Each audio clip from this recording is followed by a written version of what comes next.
Salam Rahayu, bertemu dengan kami kembali di channel Baworoso. Kali ini kita berkesempatan untuk membahas tentang isu yang sangat marak. Iya. Di negara kita, terutama terkait dengan korupsi. Bagaimana kontinuitas korupsi dari masa ke masa? Apakah korupsi dahulu itu sudah ada indikasinya, sudah ada semenjak zaman Jawa kuno, zaman Islam dan zaman sekarang? Tidak mungkin kan kalau satu kasus itu tiba-tiba ada, pasti ada kontinuitas dari masa ke sebelumnya. Kali ini bersama saya Ditya Fajar Utama dan juga Cak Joko NP. Oke. Dan saya Khalid. Untuk kali ini kita akan membahas tentang indikasi apakah ada bibit-bibit korupsi dari masa Jawa kuno. Monggo untuk sesi ini saya pasrahkan kepada Mas Joko. Oke, terima kasih Mas Aditya. Ya. Kali ini saya berkesempatan untuk mengulas mengenai korupsi ya. Korupsi pada masa Jawa kuno, di Jawa kuno. Nah, saya ambil sampel aja Mas ya, karena kalau dibahas semua nanti kebanyakan. Karena pembahasan sejarah itu Ilmu tua. mengenai betul. Pembahasan sejarah itu mengenai sejarah klasik atau Jawa kuno itu sumber primernya adalah prasasti. Maka harus kita mencantumkan sebuah prasasti. Nah, kali ini mengenai pembahasan korupsi di Jawa kuno, saya mengambil sampel prasasti Tija. Nah, prasasti Tija ini transkripnya itu dikeluarkan oleh Stuterheim. Nah, Suterhaim. itu di OP, kondingan terserah. Itu nanti dikata. OP. Ya. Itu di OP. Ya. Nah, di Stuterheim itu menulis atau mentranskripkan dari prasasti Tija. Pertanyaannya adalah di mana prasasti Tija itu sekarang? Nah, seperti itu. Ternyata prasasti Tija itu sekarang disimpan di Gereja Kayu Tangan. Oh, di Malang-Malang aja. Temannya di Malang. Ya, betul. Temannya di Malang. Nah, prasasti Tija ini dikeluarkan masa pemerintahan Pusindo. Karena Rakyat Jasun Mungkal itu meminta perhatian kepada Sri Maharaja di ada sebuah daerah itu yang membahas tentang mengenai peradilan, mengenai pajak, pemungutan pajak. Nah, mengenai isi prasasti Tija itu kalau tidak salah ada 2 lempeng Mas, ada 2 lempeng dan saya mencoba mengambil isi prasasti yang pas bagian dari korupsinya itu. Coba saya bacakan dulu Mas ya. Silakan. Panayaka Parani Satriya Haji Nikang Sima Kawajuan Ring Rakrian Jasun Mungkal Tinanan Puekang Awajuri Manayati Mangaran Wasana Dinamwan D Sri Maharaja Riparani Drawiya Haji Nikang Sima Kawajuan Ritija. Ini kan nama Tija. Nah, Kawajuan ini sebuah sima. Nama simanya adalah Sima Kawajuan. Pinaka Pangina Irikang Pangurang Angas Wuwuh Lingnya Tantina Bei Lakenya Ring Nayaka Mitaya Tangaran Ika Rakrian Jasun Mungkal yang panenggah Maring Nayaka Drawiya Haji Nikang Sima Kawajuan Ritija. Dalam artian lepas Mas ya. Saya artikan kepada para pegawai kerajaan. Nah, ini adalah Nayaka atau petugas kerajaan dalam daerah Perdikan Sima. Nah, berarti Perdikan itu adalah Sima dalam sebuah prasasti, termasuk Rakrian Jasun Mungkal. Ditanyakan kepada Awaju di Manayati yang bernama Wasana. Tadi Awaju ini sebuah petugas ya, petugas di Manayati, nama tempat yang bernama Wasana dan Dinamwan oleh Sri Maharaja. Kemana pajak dari Sima tersebut? Nah, dari sana kan mulai muncul pertanyaan indikasi kan. Penyelewengan. Ya.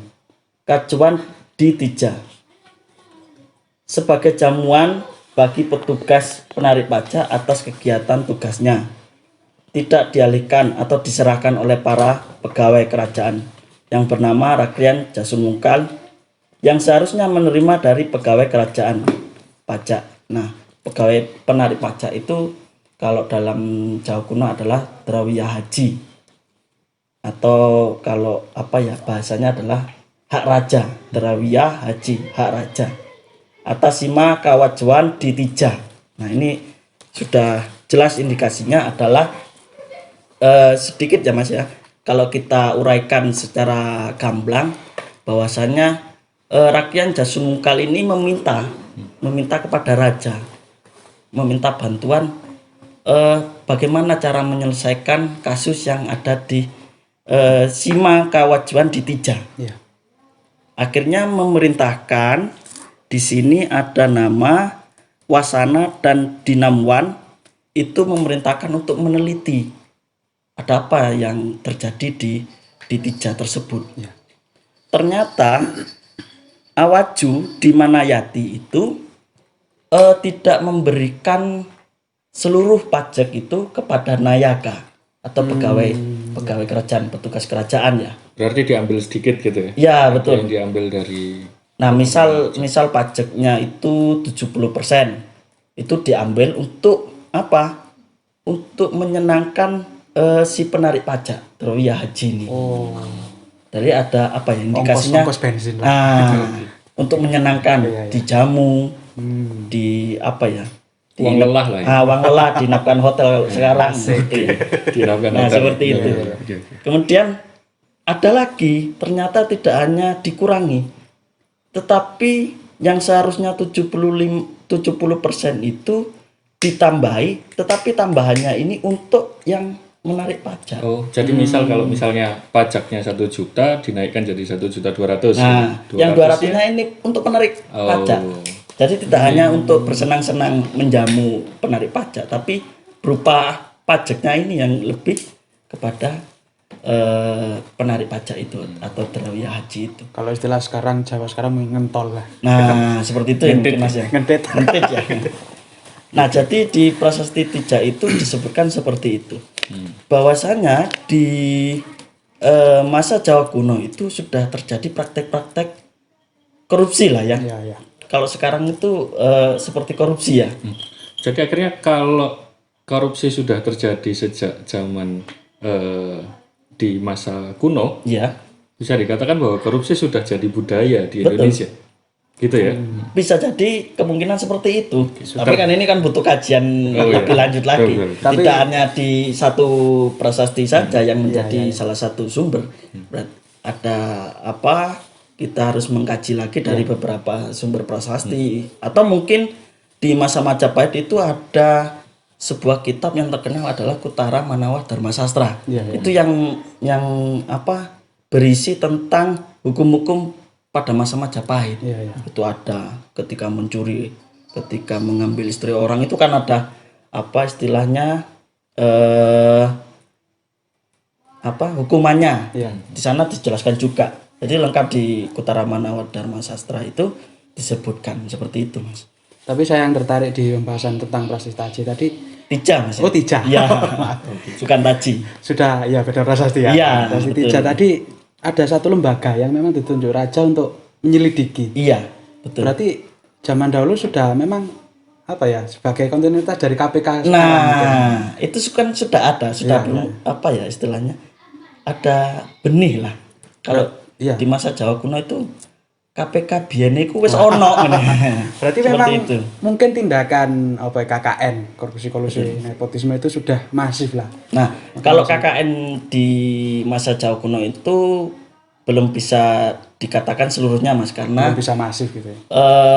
Bentuk dari kerajaan dahulu adalah sebuah monarki kan, Iya, iya. sebuah keturunan. Kalau KKN kan Oh jelas ya. jelas kan itu seperti itu. Tapi ini kembali Tentang lagi ke konteksnya penyelewengan korupsi, itu, ya.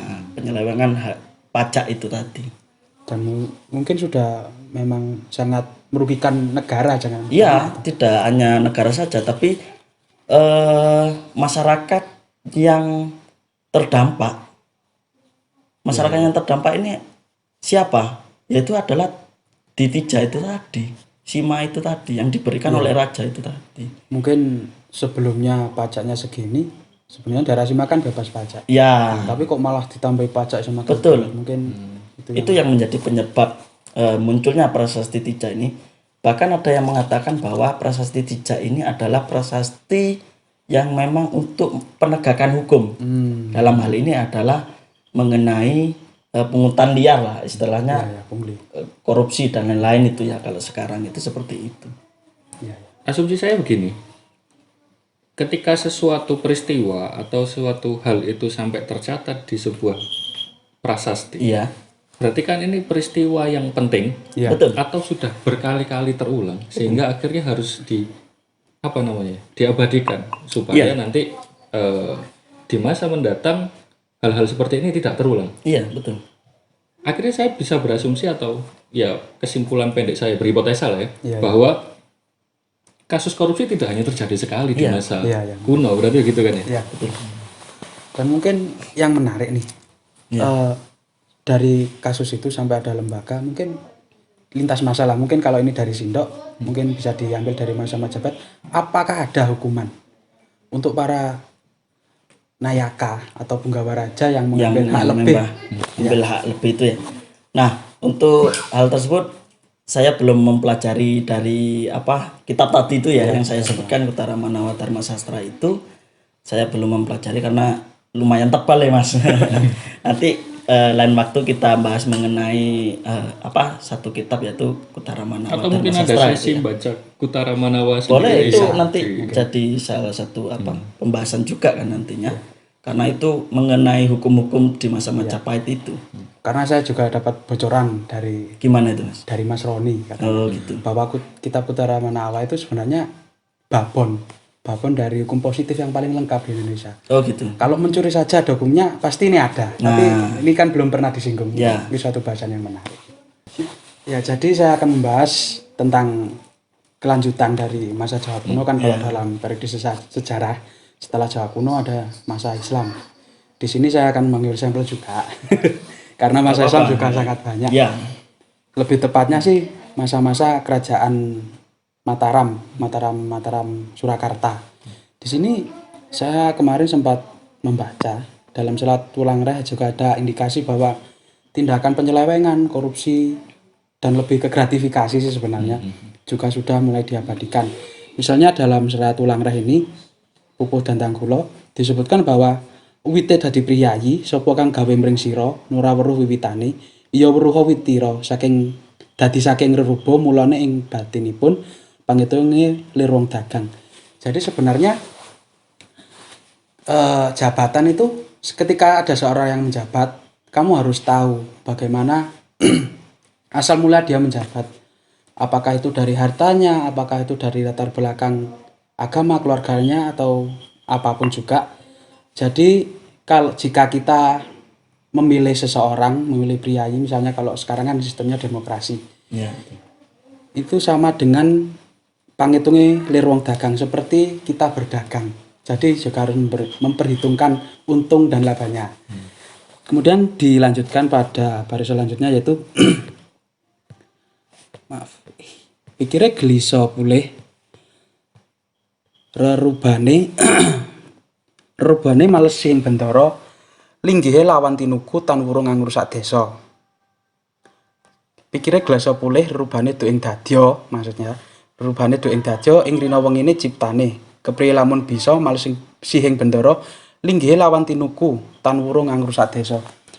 Jadi sebenarnya zaman dahulu, khususnya zaman Surakarta ini sudah ada tindakan jual beli jabatan. Ini rerubane dadya ketika ia menjabat bahwa gelarnya itu atau jabatannya itu didapat dari gratifikasi dan menyogok. Ya, kemudian ketika ia jadi, ia otomatis kan akan membalas budi kepada bendara. Bendara ini tuan yang telah menjadikan dia, yang telah membantu dia untuk menduduki suatu jabatan. Linggih lawan tinuku itu tadi dibeli ada gratifikasi berarti tan urung nggak merusak desa. Pada akhirnya hal itu nanti akan merusak kehidupan di desa.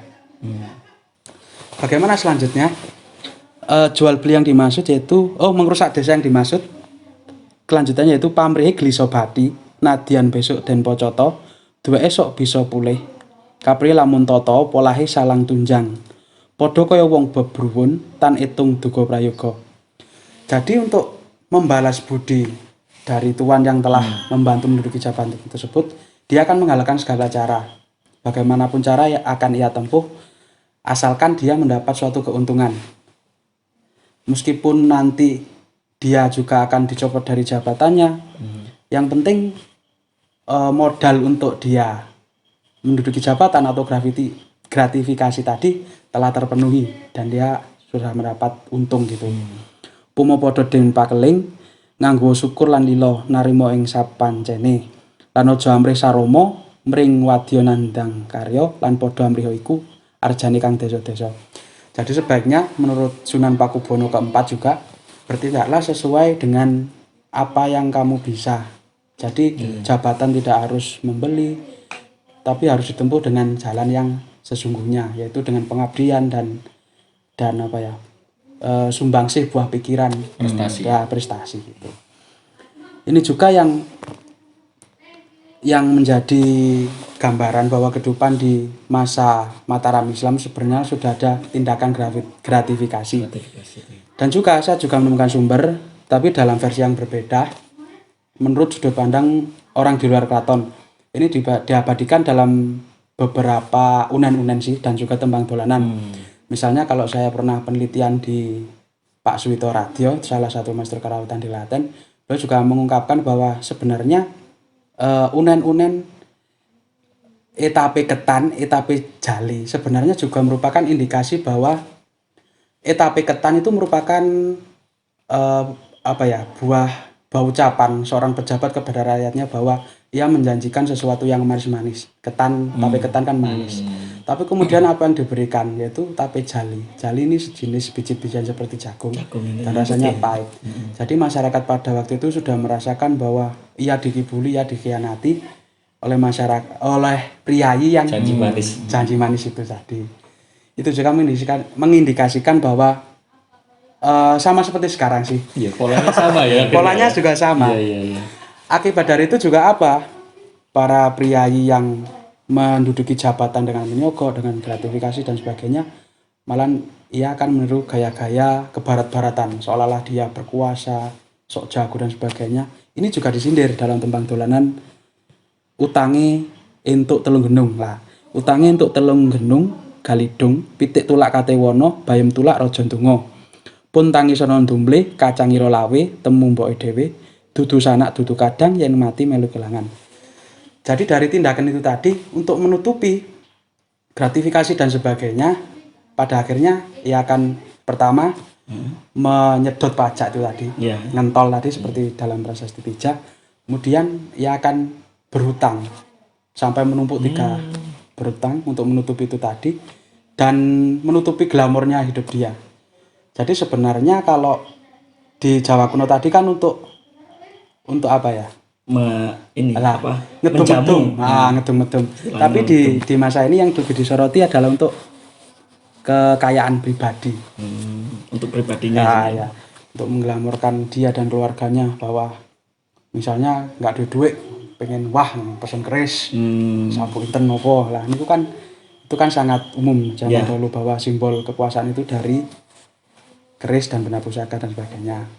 Kemudian di sini juga diingatkan bahwa konklusi atau yang harus ditempuh ini dalam serat Ulang Sono Sunu karya Yasodipura kedua, bahwa dan bisa merdi picis liri bisa merdi arto dan weruh batal karame kang sareh wetune ngarto yen wis dadi kakira iwa sira jibar jibur resikan aywa katara. Jadi bagaimana sih kalau kita menanggulangi sikap kita kan sedikit banyak sadar nggak sadar pernah melakukan korupsi. Apa korupsi waktu dan sebagainya. Itu kan contohnya macam-macam ya. Korupsi uang Jadi minimal SPP atau apa ini. kalau dalam surat Sono Sunu disebutkan bahwa untuk menanggulangi itu sebenarnya ya hiduplah dengan apa adanya lah, sesuai dengan kemampuan kita. Harus bisa memanage uang dan sebagainya. Uang harus dimanfaatkan secara arif dan bijak untuk kebutuhan hidup dan menghindari hidup mewah secara berlebihan. Itu yang bisa apa ya, menjembatani kita tidak melakukan tindakan yang korupsi itu. wah. Bagaimana mungkin? Ada apa namanya? Kalau dari masa kuno ke tengahan akhirnya ada kayak Ada garis ya. ada garis. Ada Yang benang pertama merahnya. ada garis, ada benang merah. Yang kedua ada inovasi kalau gitu. Ya. Inovasi korupsi mungkin. Perkembangan mungkin ya. Perkembangan ya. Akhirnya ngikuti zaman. Mereka punya kebutuhan yang bertambah. Iya. Mereka punya cara lain untuk ya. ngambil uang tadi itu loh. Iya, Kalau iya. tadi bahasanya kalau Mas Adit tadi ya. Iya. Menarik sih. Memang kehidupan di masa tengahan kan memang sudah terpengaruh kolonialisme barat. Jadi gaya hidup mereka juga semakin bertambah dan sebagainya gitu. Jadi korupsi itu ada inovasinya juga. Inovasi Perkembangan zaman itu. mungkin kalau dewasa ini mungkin tambah rapi gitu. Iya. Sama anu ya, Tambah gak kelihatan gitu. gratifikasinya berubah. Kalau yang di masa tengahan tadi misal contohnya keris, sekarang jadi mobil, Bisa, jadi lain rumah, ya. jadi tanah, Ya, jadi istri baru atau apa kan gitu. Iya. Iya, iya. Dan mungkin itu kalau masa masa tengahan, tapi diambil dari sudut pandang orang Jawa. Kalau Bang Khalid gimana nih? Oke, jadi kalau dari pembahasannya Mas Joko dan Mas Adit, akhirnya saya melihat bahwa di masa kolonial itu adalah apa namanya? Dirangkum. Rangkuman. Ya, jadi di masa kolonial adalah rangkuman dari apa yang pernah dilakukan di masa sebelumnya, Iya, iya. baik di masa kuno maupun di masa Islam. Iya. Ya. Kayak misalnya tadi ada contoh gratifikasi dari Mas Adit, kemudian ada contoh penggelapan pajak. Iya. Itu ternyata di masa kolonial juga terjadi, baik yang murni dikerjakan oleh orang pribumi maupun yang terinspirasi atau dicontohkan sama orang-orang dari pihak Orang Jawa sendiri lah. non pribumi gitu iya, saya iya, bahasanya. iya, iya. Non pribumi. Saya nyoba bedah dengan sumber di 3 buku ya. Yang pertama dari bukunya SNI Jilid 3 Sejarah Nasional Indonesia Marwati Junaid Puspo itu. Kemudian ada di bukunya Erlina Wianarti, judulnya Korupsi Masa VOC dalam Multi Perspektif. Kemudian ada di, ini yang agak khusus ya, jadi bahasnya tentang maritim, di sejarah maritim, itu bukunya Mas Huri, Menyisir Pantai Utara. Itu pembahasannya khusus dan kayaknya cukup menarik karena kasus korupsi hari ini itu maritim sekali. Oh, gitu. Iya. Iya, betul. Iya, lobster. Saya ingat. Iya, kan? Lagi hangat ini. Lagi hangat sekali itu. Dan juga mungkin bisa disinggung nanti, apakah ada korupsi penggelapan untuk mungkin medis atau gimana? Kan sekarang juga marak. Oh, oke. Berkelanjutan. Ini ya. menarik ini. Iya. Jangan-jangan orang-orang juga belajar sejarah untuk niru cara-cara di masa lalu Supaya lebih kemudian sempurna mungkin. disempurnakan gitu ya. Oke. Saya mulai dari SNI ya karena lebih awal di masa pertumbuhan dan perkembangan Islam di abad 16. Jadi motif, cara dan bagaimana mereka berkorupsi itu hampir sama kayak di masa sebelumnya, itu masalah upeti, terus ada pungutan pajak. Jadi lahan yang dimanfaatkan untuk dikorupsi di masa-masa Islam itu fokusnya di itu, masalah pemungutan pajak, pemungutan upeti. Karena di masa ini ada gap antara pihak dalam keraton sama pihak luar, Iya. sehingga pengawasannya kurang. Ya. Karena pengawasan kurang, akhirnya hal-hal yang diinginkan itu tadi terjadi. Iya. Hal-hal yang diinginkan. Iya. Siapa yang nggak pengen sebenarnya? Iya. Cuman akhirnya dari situ yang menjadi sorotan adalah motif yang mereka gunakan untuk melakukan itu ini berbeda-beda. Kalau di bukunya Erlina, dia bilang bahwa ada banyak motif. bisa karena mereka merasa menjadi raja-raja kecil. Ya, betul itu. Dia pengen kayak raja, dia ngelihat raja kemudian kok mewah, hidupnya enak. Akhirnya mereka karena sudah mulai punya kuasa, akhirnya dia pengen jadi raja. Ya, makanya tadi kan juga perlu simbol-simbol tadi. Iya, benar. Kemudian ada lagi motif ketika dia jadi pejabat, akhirnya dia jadi center dari keluarga. Karena dia center dari keluarga, akhirnya dia harus menghidupi banyak orang, sanak famili, kemudian dia otomatis punya banyak abdi, dia punya banyak pelayan yang harus dikasih makan juga. Ya. Kalau hidup hanya sebagai pemimpin di masa itu, dirasa kurang. Akhirnya, mereka mulai mencari inovasi untuk mendapatkan tambahan uang. Ya. Ketika caranya bagus, dia akan mencoba berdagang dan lain sebagainya, bekerja sama dengan pemerintah atau mengelola lahan yang nanti akhirnya dibagi dua atau bagaimana. Itu yang bagus. Tapi di beberapa kasus kayak misalnya di Priangan, di masa itu, mereka mempermainkan ini. Misal contoh kasus begini, hal yang jamak terjadi di abad-abad 17, 18, 19, dan 20. Jadi di rentang waktu itu adalah permainan di masalah hasil bumi. Waktu itu ada tanam paksa di masa kolonial itu. Tanam paksa ini fokus komoditasnya adalah kopi dan tebu. Setiap pemerintah pejabat daerah itu memiliki lahan yang nanti dikerjasamakan dengan pihak kolonial, waktu itu ada VOC, untuk nanti disetorkan ke VOC. Ya. Setiap mereka panennya berhasil, nanti akan ada bonus tambahan dari pihak VOC sebagai hadiah bahwa Anda sudah berhasil mengelola wilayah Anda menjadi baik, sehingga ini layak saya kasih bonus karena hasilnya melimpah ternyata. Ya. Nah, yang menjadi masalah begini, antara wilayah satu dengan wilayah lain mereka punya luas yang berbeda. Sehingga hasil bonus yang didapatkan meskipun mereka sama-sama berlimpah, itu bonusnya berbeda. Karena jumlahnya berbeda. Ada iri muncul dari antar wilayah ini. Loh, kok di situ dapatnya 20 juta? Kok saya cuma dapat 5 juta? Padahal sebenarnya kan sudah adil karena lihat luas wilayah. Tapi karena ada iri, saya harus bisa dapat 20 juta juga. Gimana caranya? Oke, pengelolaan tanah yang awalnya jadi gini. Konsep pengelolaan tanahnya begini. Yang kerjasama dengan VOC itu penanaman tebu hanya 1/3 dari luas tanah yang dimiliki oleh desa. Sisanya yang 2/3 itu silakan ditanam apapun. Yang dikontrak adalah 1/3. Nanti hasilnya diserahkan ke VOC, kemudian kalau melimpah kasih bonus. Karena ada ketamakan dari wilayah tertentu, ini dibalik. Yang 1/3 untuk VOC dibalik. Yang 1/3 itu ditanam tanaman terserah oleh rakyat. Yang 2/3 ditanam tanaman tebu atau kopi. Lebih banyak ya berarti. Akhirnya kan dapatnya lebih banyak. Bonusnya dapat lebih banyak. Larinya kemana bonusnya? Ke orang itu tadi. Ada permainan ini tadi loh. Ngelola merubah aturan, diam-diam cari bonus dan lain sebagainya. Itu di masalah pertanian. Kemudian ada lagi muncul masalah di urusan laporan keuangan palsu. Mulai dari sana itu ya. Mulai muncul ya.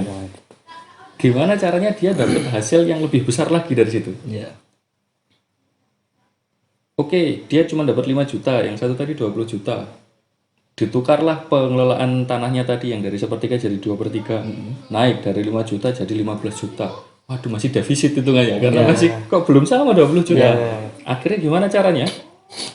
Yang disetorkan ke VOC dikurangi. Nah, ini nanti dimasukkan sebagai bonusnya dia.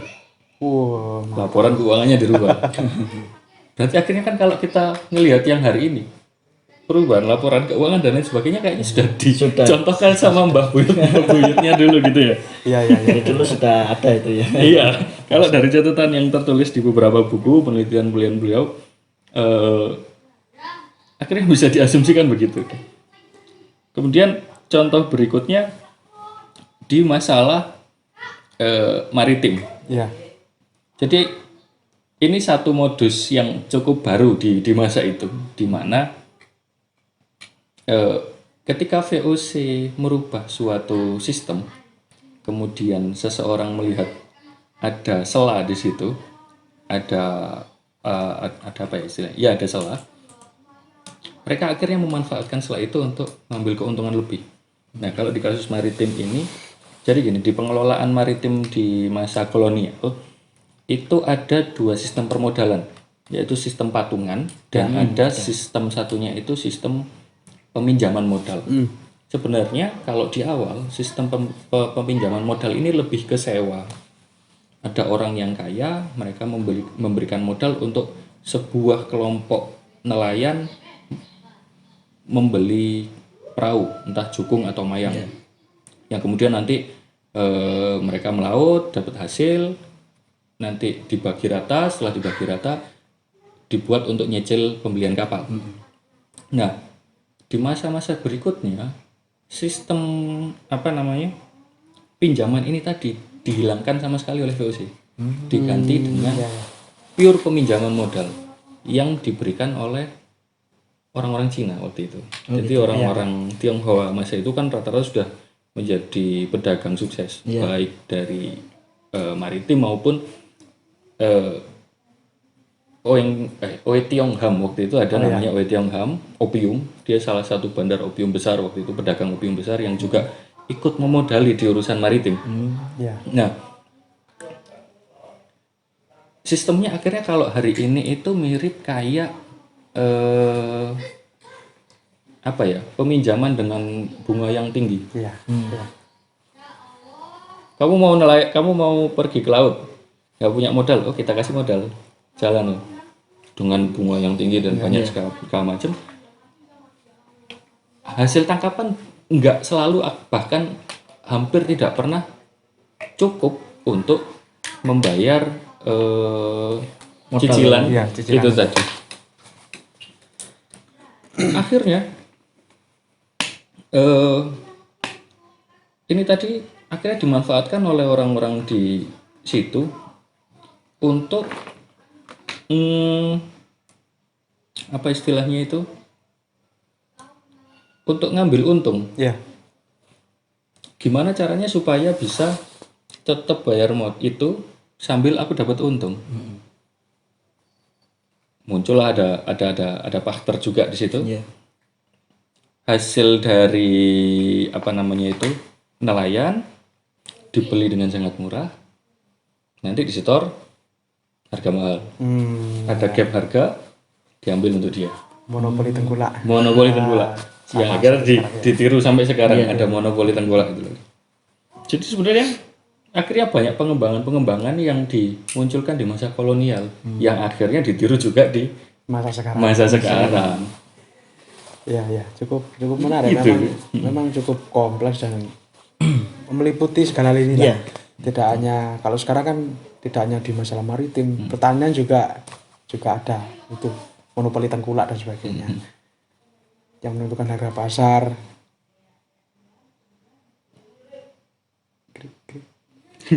Iya, terus apa lagi? Cara menangani sejarah ono lembaga apa gak nek? Lembaga di zaman itu. Kalau di masa itu nggak ada. Akhirnya yang mengurusi Bagaimana pertanyaanmu? Oh ya, kalau cukup menarik sih pembahasan dari Mas Karit. Apa mungkin ada lembaga yang memang untuk, kalau sekarang kan KPK, istilahnya KPK zaman dulu, zaman VOC dan kolonial lah, yang untuk menangani masalah itu, apakah mungkin ada, Mas? Gini, kalau sejauh yang saya tahu, kalau dari pihak pribumi sendiri nggak ada, karena bahkan pejabatnya pun melakukan itu, gitu. Belum ada yang mengontrol lah. Belum ada yang mengontrol, termasuk tadi ada penggelapan pajak pun kan karena tidak ada kontrol yang kuat di situ. Tapi kalau dari pihak VOC sendiri, pada akhirnya ketika ada kasus korupsi, salah satu hancurnya VOC itu kan karena ada korupsi yang masif di tubuh VOC. Akhirnya dia mau nggak mau harus meneliti, kok duit ini kok habis. Selain karena ada perang Jawa, kemudian ada korupsi yang mendarah daging di dalam. Akhirnya dibangunlah sebuah institusi atau sebuah tim khusus gitu untuk menangani permasalahan korupsi, meskipun pada akhirnya kasus ini tidak pernah selesai dan akhirnya di take over oleh pihak Belanda sendiri. Gitu. Berarti menurut hemat saya, kemudian kalau lembaga pengawas itu dari zaman kuno mengalami kemunduran lah mungkin. Kalau dari zamannya Mas Fatur tadi kan sudah ada lembaga yang tapi kemudian di masa yang saya bahas dan Mas Khalid yang bahas, kemudian kan nggak ada. Baru muncul beberapa tahun kemarin ada KPK itu. Berarti kan ada kayak apa ya? Turunnya kesadaran dari entah itu masyarakat pribumi atau pendatang atau siapapun itu dalam hal penanganan kasus korupsi. Berarti memang dinamis ya, dinamis sekali. Kalau di masa yang saya bahas sih, kemungkinan dari masa Islam itu untuk penanganan kasus ini lebih kembali kepada masing-masing pribadi. Makanya para pujangga ini juga apa ya, memberi suatu tuntunan. Itu adalah bentuk apa ya, ketidaksepahaman dengan para atasannya, para bendoronya atau para tuannya tadi untuk memperhalus kritik tadi dibelah sastra-sastra yang baik, menjadi tembang itu tadi ya. Kemudian ya dikembalikan kepada masyarakat. Kalau kita memang menganggap itu buruk atau jelek yang tidak patut dilakukan menurut norma dan adat ketimuran, silakan itu jangan dilakukan. Tapi kalau ya itu memang silakan, tapi resikonya disanggup sendiri gitu. Tapi kan akhirnya juga ada muncul wacana lain ya, selain karena ada bentuk kesadaran bahwa korupsi itu tidak baik ditulis dalam bentuk unen-unen dan teman-teman dolanan. Yang saya baca di beberapa buku juga ada wacana lain berupa pihak-pihak dari pemerintah ini pun juga kayak berusaha mempengaruhi masyarakat bahwa hal yang saya lakukan ini hal yang wajar. Karena saya punya keluarga banyak yang harus dikasih makan, saya punya abdi yang juga harus digaji dan lain sebagainya. Akhirnya gimana caranya supaya masyarakat melihat itu sebagai hal yang wajar, bukan lagi menjadi hal yang korupsi. Ya memang cukup menarik lah dari bahasan Mas Khalid tadi. Memang ada beberapa indikasi seperti zaman sekarang kan ada apa ya, semacam tindakan untuk mencari pembenaran dan sebagainya. Ya memang itu terus berlanjut suatu kontinuitas. Ya mau tidak mau, apakah ini juga harus dibilang budaya ketimuran atau gimana? Terserah kepada para pemirsa. Akhirnya gini, tak tambahin sedikit. Dari sini kan akhirnya kita bisa menarik sebuah kesimpulan baru bahwa sebenarnya permasalahan korupsi ini tidak didominasi oleh pengaruh dari pihak Barat. Ini yang jadi pertanyaan itu. Karena kan yang jamak digaungkan di masyarakat adalah bahwa kita terbiasa korupsi karena ada pengaruh Barat. Tapi kalau dilihat ternyata Barat datang lebih akhir dan kasus korupsi sudah ada sejak zaman Jawa kuno. Jawa kuno gitu. Mungkin lebih tepatnya apa ya, menyempurnakan lah. Berarti kesimpulan kecil juga bahwa praktek korupsi itu mengalami inovasi. Mengikuti zaman ya. Baik. Seperti halnya sejarah ya. Ada perkembangan juga. Regenerasi juga mungkin. Akhirnya kasus korupsi ini menyesuaikan dengan jiwa zaman. Kalau di bahasan sejarah kan begitu ya. Cukup menarik pembahasan kita kali ini. Mungkin dari Bang Khalid ada yang bisa ditambahkan untuk sebelum kita mengakhiri sesi ini. Oke. Jadi akhirnya kalau dari semua ini kesimpulan paling akhir adalah begini. Bahwa permasalahan korupsi ini kita nggak bisa nyalahkan siapapun. Betul. Di zaman apapun terjadi. Pelakunya berbeda-beda dan faktornya juga berbeda-beda meskipun akhirnya ada perkembangan. Termasuk korupsi absen. Versi kecilnya kan hari ini itu kali ya. Nah, akhirnya dari situ permasalahan korupsi kita nggak bisa menyalahkan siapapun. Akhirnya harus dikembalikan ke diri sendiri. Integritas kita yang dipertanyakan kan gitu. Sebagai pelakunya sekuat apa kita bisa tidak teriming-iming dengan hal-hal seperti itu. Betul. Ya itu akhirnya kembali ke integritas kita masing-masing kan gitu kan. Cukup menarik, terima kasih. Ini narasumber yang luar biasa. Wah, ini kalau kuliah sudah berapa SKS ini. Lumayan ini. Terima kasih kepada pemirsa channel Baworoso dari dunia gaib dan dunia nyata yang telah menyaksikan diskusi kita kali ini secara lengkap. Jangan lupa like, komen, dan subscribe. Maaf. Dan juga share. Terima kasih. Sampai bertemu di episode selanjutnya. Semoga bermanfaat dan salam rahayu.